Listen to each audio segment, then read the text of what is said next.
you have thought about joining a LARP and want to see like what goes into an actual kit, I thought I would share what's in my wardrobe and how I decide how to put everything together.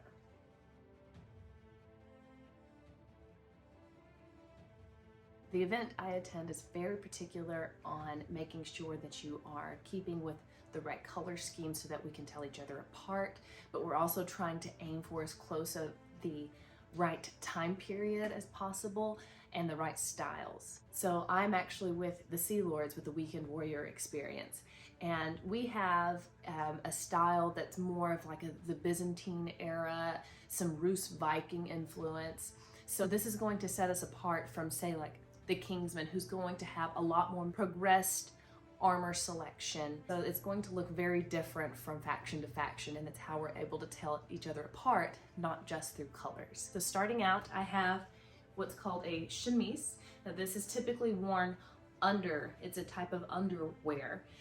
So I would layer this under a surcoat, kirtle type of shift, which is typically made out of linen or cotton.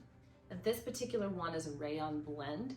I also have this cotton chemise or shift, but this one is actually something that I would sleep in during the LARP experience. It has 3/4 sleeves and hits just below the knee. It's super, super soft cotton material, which is very breathable in all temperatures.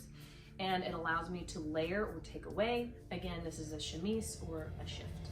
I'm not a healer or a medic in my faction. However, if I were, this would be my go-to outfit. And I would use a canvas bag to keep my healing essentials, my tourniquets, my vial timer, all of those things would be kept close by.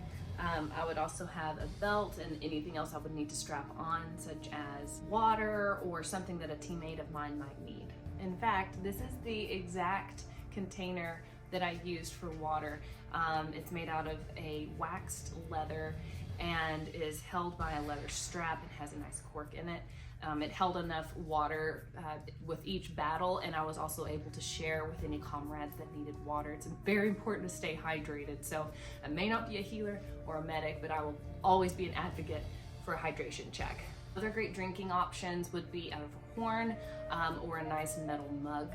I also have a clay one that I use. My pottery mugs are my favorite. However, I definitely would not take it out on the battlefield as it's very breakable. And as far as horns go too, I want to make sure that this is more for like maybe going out to the mead hall after the battle and not really relying on keeping my liquid in my horn, because as soon as I start running, it's going to slosh out. Same goes for my mug. So something that has closure to it is going to be ideal for taking liquid out onto the battlefield. Something else that I wanted to point out is the fashion. The Byzantine Empire is known for the jewelry, the belt, all the accessories, and the Sea Lords really bring that to the forefront when representing that style. I made this belt, and I'm going to be sharing a tutorial on how I did this 9-braid yarn belt. This has been such a lifesaver. I can wear it around my waist, and in this case I'm wearing it around my headscarf. And then I bought these earrings from Walmart on clearance for $3, and it just goes right in. And now I'm representing this very, very eclectic, very Byzantine era style. And they're so fun, and they make the best pictures as they sparkle in the sunlight. I have a combination that I'm really proud of, because I know it's really expensive to completely build an entire wardrobe for a LARP experience, especially when you may not wear this on a day-to-day basis. So the only use that you get out of it is making content or attending these events. However, this combination is really cool because I'm able to swap these out. Let me explain. So underneath I have a blue dress that I actually made to be an apron dress. So it actually just has straps underneath this. This linen overdress that I'm wearing is actually just a thrifted short sleeve dress, has pockets, so we love that, and it layers beautifully, showing just a little bit of that blue underneath. Layers are very big in this time era of fashion. We want to see layers, we want to see the different colors peeking through, and this is so perfect. I would also wear this as a healer if I was part of that segment of my faction. This is also just a great day-to-day outfit too, because I wouldn't normally just wear my armor and weaponry all of the time, so this is a nice breezy day-to-day outfit. And the headdress is not required, but I happen to really like the look, and it's definitely part of the era that we're representing. Look number one, let's swap it around. Before I show you the final look, I wanted to show what goes into this particular outfit of mine. This was what was underneath this dress, and this could easily have been the long sleeve dress that I wore underneath my blue shift that was lace up, so I can easily swap what I wear underneath this apron dress. Now, a traditional apron dress, the straps would have most likely been attached using a brooch like this, and traditionally these brooches probably would have been bigger, but we're on a cosplay budget, so these would go right here to allow the straps to attach to the rest of the dress. The reason why I went ahead and attached them by sewing them on is because I don't trust myself and would absolutely rip through brooches and then be apron dressless.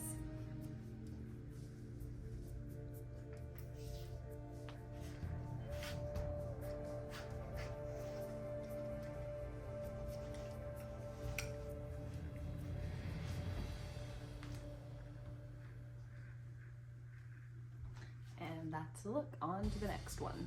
What I actually participate in my LARP is more of the fighting. So I'm found on the shield wall or skirmisher on the side. So let me show you what my kit looks like and what you can take away when you're building your kit.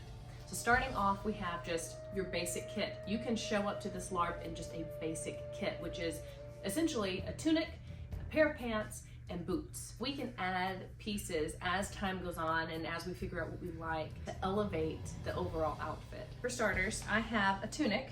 This one I made, so I was able to add what trim I wanted, and I found it in a really pretty navy blue with touches of gold so that it's really easy to tie in to the Byzantine aesthetic, and then represent the blue of the Sea Lords. Now, I wouldn't actually recommend going for a solid white or cream colored linen for your main tunic if you don't have anything to layer with it.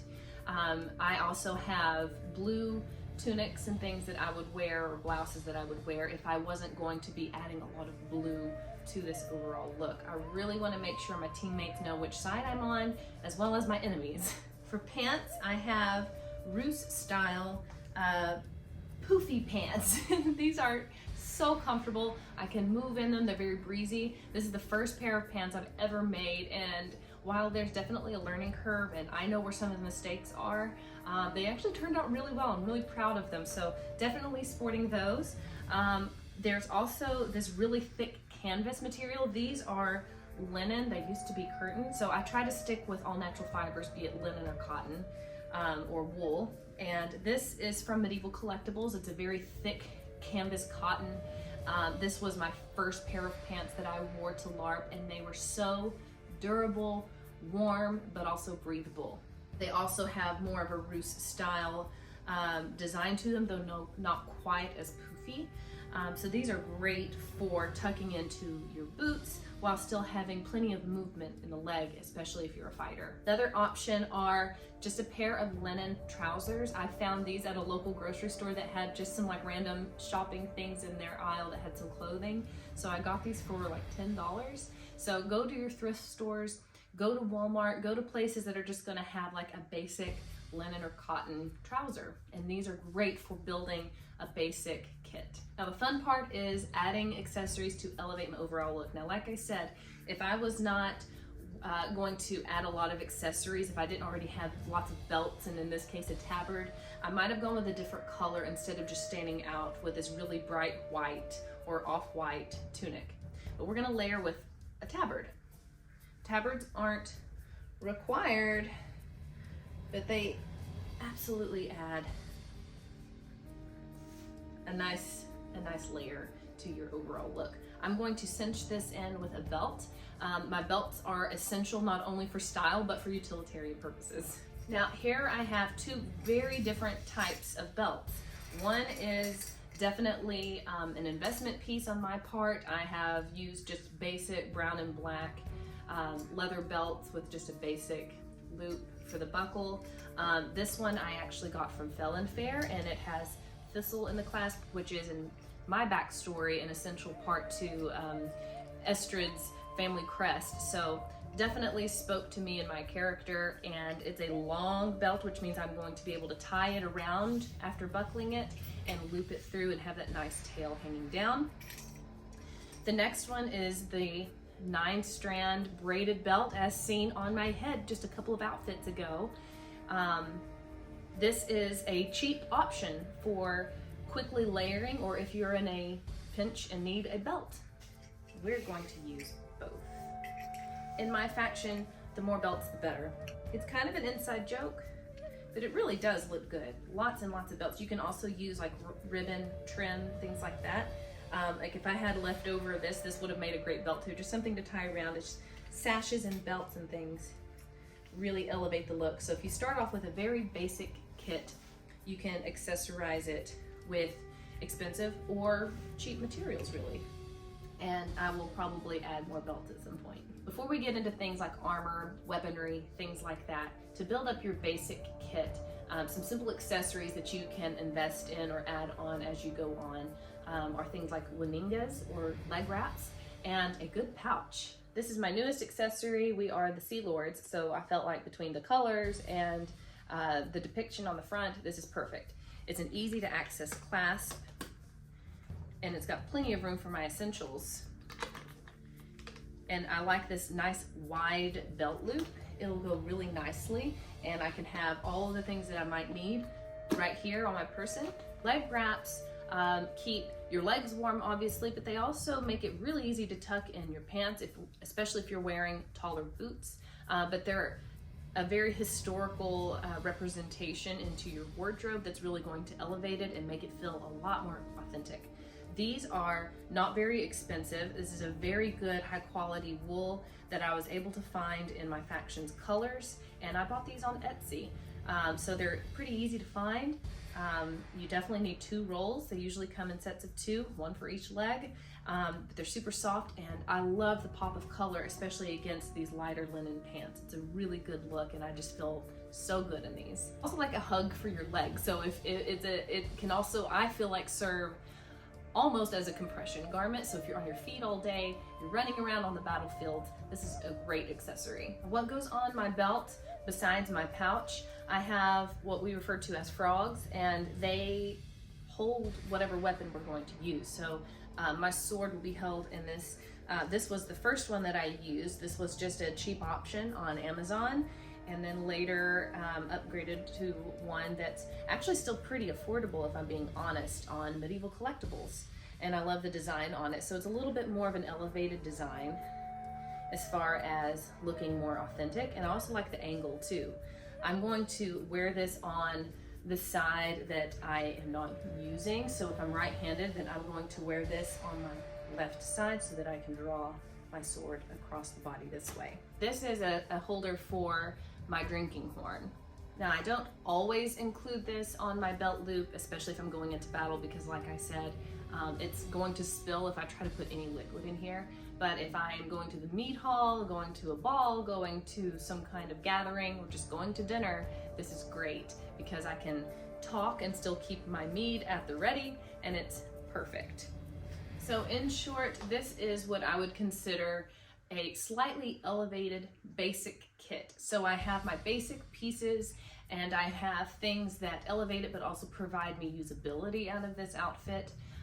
So let's add the fun part, armor. This is where it starts to get a little pricey, but good quality armor. You're going to see more leather, chainmail, and less of the polyurethane leather, things that will break down over time. So I would recommend waiting until you can afford a nice leather piece from a small business and invest into that. That's going to last you a long time and in turn be better for the environment than buy a bunch of cheaper quality materials just to say that you have the look. But you do you. These are bracers or arm guards. and they will provide me a couple of points between the chainmail and the leather. These will provide me some armor class points when it comes to actually battling. I also feel like I feel naked when I don't have these on, so this definitely is a part of my outfit. This is a Gambeson, and this is something that you would wear typically under plate armor, leather armor, and chainmail. This is going to be one of the main base layers of your armor if you decide to layer up like this. Combat ready Gambesons are going to be very thick like this one. It's going to have several layers, very quilt-like, but very, very thick. And usually the outside layer is going to be very thick canvas-like fabric. It's to help if you were to really be fighting with real swords, like for slashing type protection. This can be sleeveless, it can have sleeves, detachable sleeves, non-detachable sleeves, different lengths in the torso. So they come in lots of different sizes and shapes. However, here's something that's really cool that I didn't know about until way after the fact. They're doing a LARP event, something that's not using real weaponry, as long as you have something that looks like a Gambeson, so it has the quilted material, quilted look to it, it can be counted as your Gambeson, which actually provides armor class points, and you don't have to get the fighter ready, combat ready level Gambesons that are like wearing a very thick coat. So I'm going to be making a Gambeson to wear this year to add armor class points, but for it to be a much lighter weight option and something that's a little bit more tailored to my body type too. A lot of Gambesons are made for more of the man presenting type body type, and this is just way too boxy for me. I have a hard time moving in it, so I'm going to have something that's a little bit more tailored and maybe have the option for detachable sleeves. So we'll see. All right, so before we get up to helmets and shields and like bigger pieces of equipment for protection, we're gonna cover other pieces that I would recommend getting as you build your wardrobe. This is chainmail. You can actually see the woven rings. Good quality chainmail is actually going to be coated in some sort of oil too to keep it lubricated and keep it from rusting. So just be aware when you order chainmail that you'll probably have to let it hang and kind of drip dry and get the excess oil off that way, but it's to help protect as you wear it. So also wearing something that's washable. This is another reason why to wear natural fibers that are washable, because they will absolutely stain your skin and your clothing with that oil and just the metal itself. Now the difference between chainmail and scale mail is pretty obvious. Scale mail is not historically accurate. However, this is a small enough piece that my faction okayed me to wear. It also ties in really nicely with the Sea Lord aesthetic because of the scales. It kind of goes into like the mermaid, fishy kind of vibe. But I would not recommend investing in a bunch of specific scale mail for your faction, especially if they lean heavily into historical, maybe not necessarily historical accuracy, but really leaning into historical elements and less fantasy. So if yours is more fantasy based, then you're probably okay with scale mail. But if it's more leaning into trying to look like it's something out of history or very historically inspired, I wouldn't say go and invest in scale mail, but rather chainmail. There's also different areas that all of this will cover too. So some would buy a coif, and that goes over the head and over the neck. You would wear that underneath your helmet. It would provide head protection. This is a mantle piece, so this is going to cover my collarbones and my shoulders, chest area to a point. And this is more of leg armor, covers more of the thigh area, and it peeks out really nicely between all of the different layers. For men, you're going to see a lot more vest type armor, things that are just one piece with not as much articulation.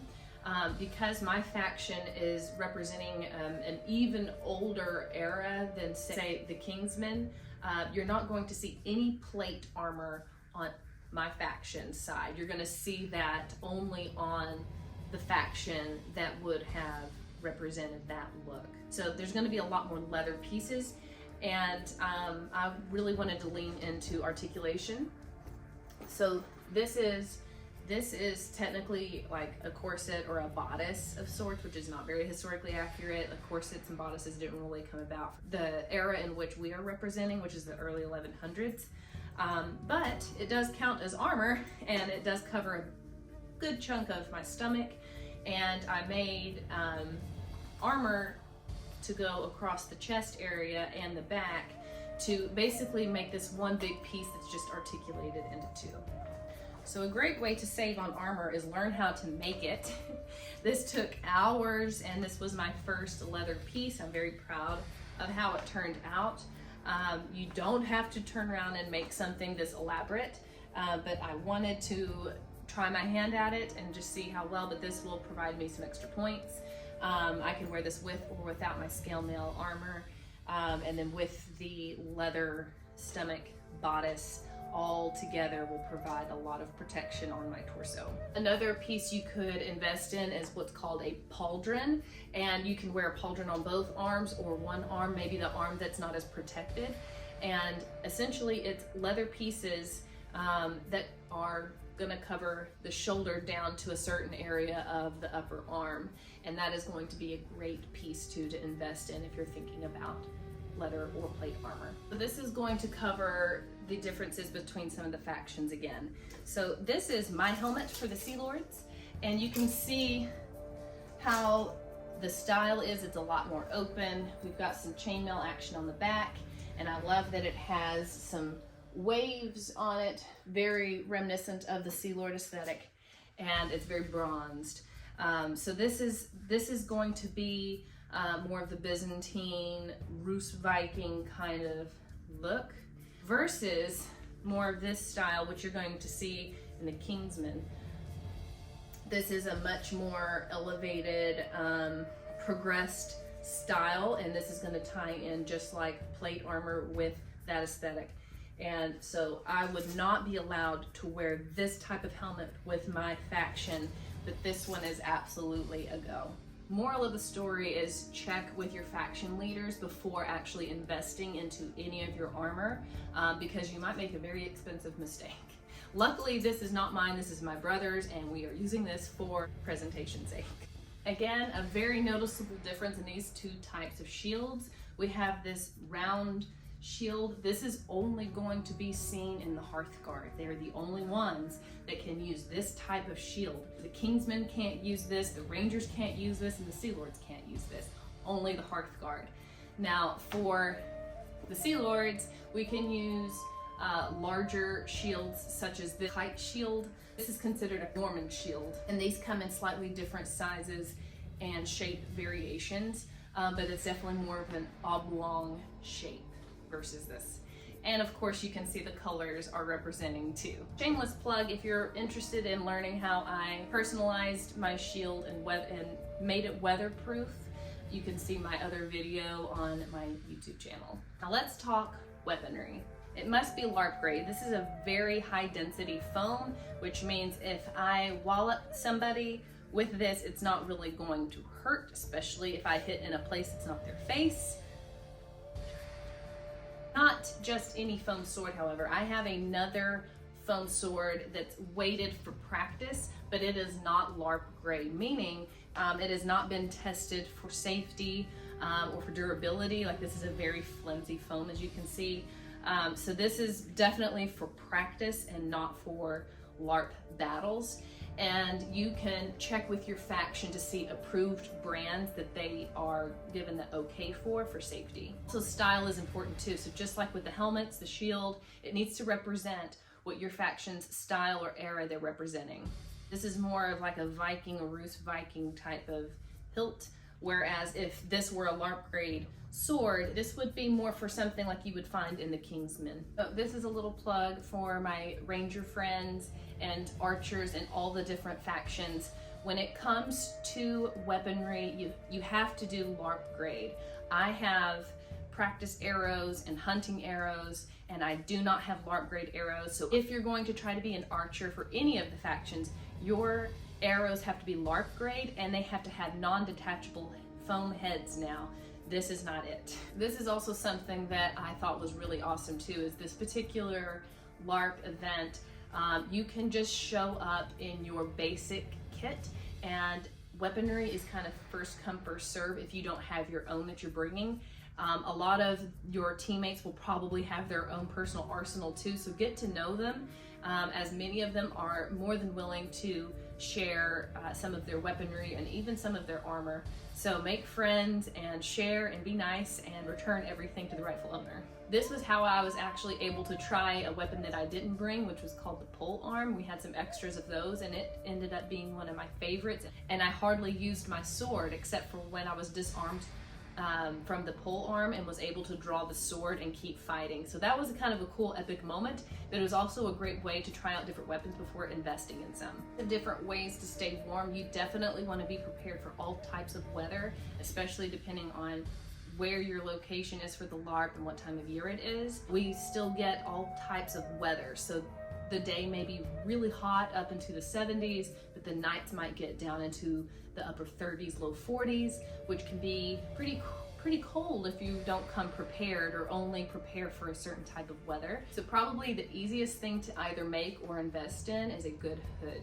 Now I've made a couple of these and I have a hard time with measurements apparently and making one that's in my size, but a hood is one of those things that you can layer with. I also sleep in my hood because it helps keep my head warm through the night and trap in body heat, but it also looks really cool too. A wool blend. I still am working on this particular hood and need to finish the edges, but it's mostly done. Great shade for the eyes.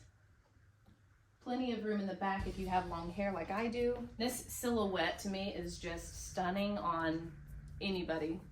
It just really adds a level of mystery and general epic coolness. So if you don't get anything else, get a hood or make one. I'll post, I'm not going to call it a tutorial because I'm still learning myself, so I will definitely post the process in which I made this hood if you're interested in making one yourself.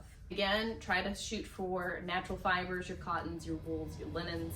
This is a wool blend, so it's definitely a warmer hood, and I have one that is a very light linen blend, basically the exact same material as my Tabard, which is really nice if I'm just needing some sun protection or want to wear it underneath my helmet without it absolutely roasting me.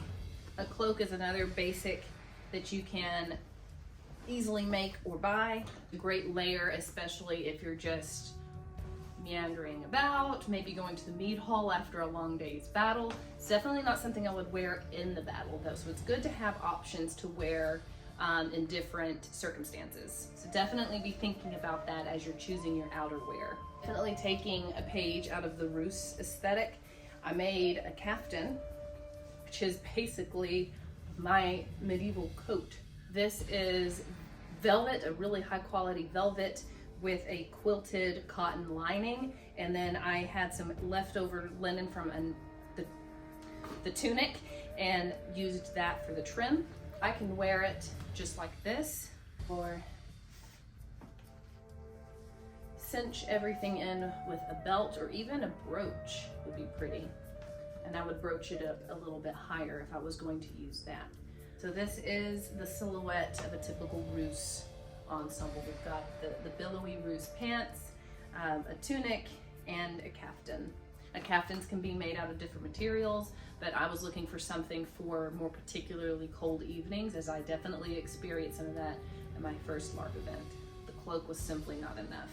Adding on to the more Roos aesthetic, I made a hat to go with it, using some crushed velvet that I thrifted, along with a thrifted faux fur scarf that I used for the trim. This is going to be a very warm hat. I am not wearing this unless it is under 40 degrees. Might even sleep in this hat. Let's talk about fur. So that hat was trimmed in a faux fur scarf, but I also have wool and real fur accessories, and so I think it's really important to educate and talk about ways to do this in an ethical and environmentally friendly way. So when do you buy real fur and when do you buy faux fur? I say with all of the above, try to do secondhand first, or source when it comes to real fur, source it from an artist, creator, or hunter that it's ethically claimed. For instance, this is not a real wolf pelt, this is felted wool, and the sheep are humanely and ethically treated and sheared appropriately in a way that's not traumatic for them. And then this wool is sourced by a wonderful creator, vegetarian Viking, and she felts it with the needles to create this kind of faux wolf fur aesthetic. This is a mantelpiece that I would typically wear like this and either pin it in the back or I would wear it over one shoulder and pin it or tuck it into my belt. This is very, very warm, but also a very elevated piece that's going to make any outfit look great. As I mentioned earlier, as far as ethical sourcing, what I mean by that is they're not hunted specifically for their fur.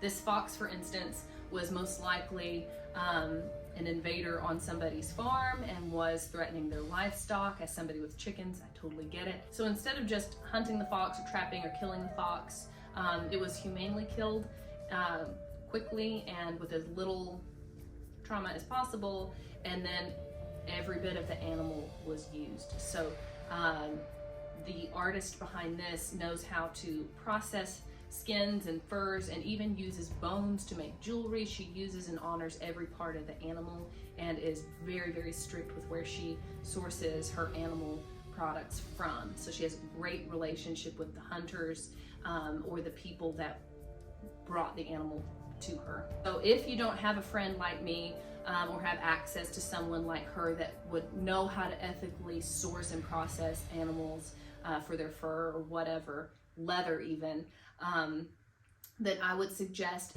thrifting, so shopping for an animal product that has already been made and sourced, so that you're not custom ordering a fur, which would mean sacrificing a certain animal specifically for your purpose. So basically, she cannot have an inventory that you can count on. What she has is what she has. And thrifting, same thing, what's already made is made. So anytime you can do this with furs, skins, leather pieces, I highly recommend trying to do it that way. Another thing to think about too when investing in a fur piece is it's going to last so much longer. It's very, very warm, but also it's going to be more environmentally friendly. So if one day you decide to not ever use it again and it ends up in a landfill somewhere, this is going to break down in a way that is environmentally friendly versus a plastic that would make the faux fur option. And I'm a big fan of using whatever I can find at the thrift store, be it faux or real furs, because you're upcycling, you're taking something that already exists and making it something useful for you instead of it ending up in a landfill. So there's lots of ways to do the right thing, and I think it's a great conversation to be had, and less judgment on somebody who's maybe wearing real fur. Have a conversation about where it was sourced if you're really concerned about that. Thanks so much for watching this. I hope that this breakdown was helpful and inspiring you to help put together your own outfit and kit for your LARP experience. Make sure to like and subscribe. Leave a comment on any questions or things that you liked about this video, and I'll see you next time.